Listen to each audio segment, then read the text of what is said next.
ഹരിശ്രീ ഗണപതിയെ നമഃ. അഭിഘ്നമസ്തു. ശ്രീ ഗുരുഭ്യോ നമഃ. കൊല്ലവർഷം 1200 ആണ്ട് മേടമാസം 1-ാം തീയതി, ക്രിസ്തുവർഷം 2025 ഏപ്രിൽ മാസം 14 മുതൽ മേഷ രവി സംക്രമം മൂലം പുണർദം നക്ഷത്രത്തിൽ ജനിച്ചവർക്കുള്ള ഒരു വർഷത്തെ ഫലമാണ് നാം ഇവിടെ ചർച്ച ചെയ്യുന്നത്.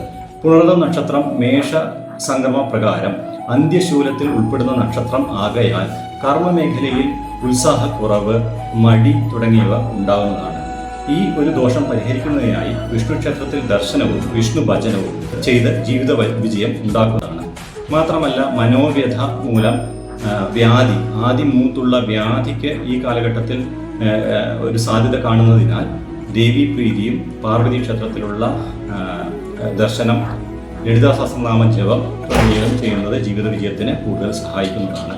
കർമ്മമേഖലയിലുള്ള ദോഷങ്ങൾ മാറുന്നതിനു വേണ്ടി കഠിനമായ പരിശ്രമവും ഈശ്വര പ്രാർത്ഥനയും കൂടുതലായിട്ട് സഹായിക്കുന്നതാണ്. നക്ഷത്രാധിപനായ വിഷ്ണു, പുണർദ നക്ഷത്രത്തിൻ്റെ നക്ഷത്രാധിപൻ വിഷ്ണു ആകയാൽ വിഷ്ണു ഭജനത്തിലൂടെ ജീവിത വിജയം ഉണ്ടാവുന്നതാണ്. More about astrology, comment your star or zodiac sign to receive your horoscope.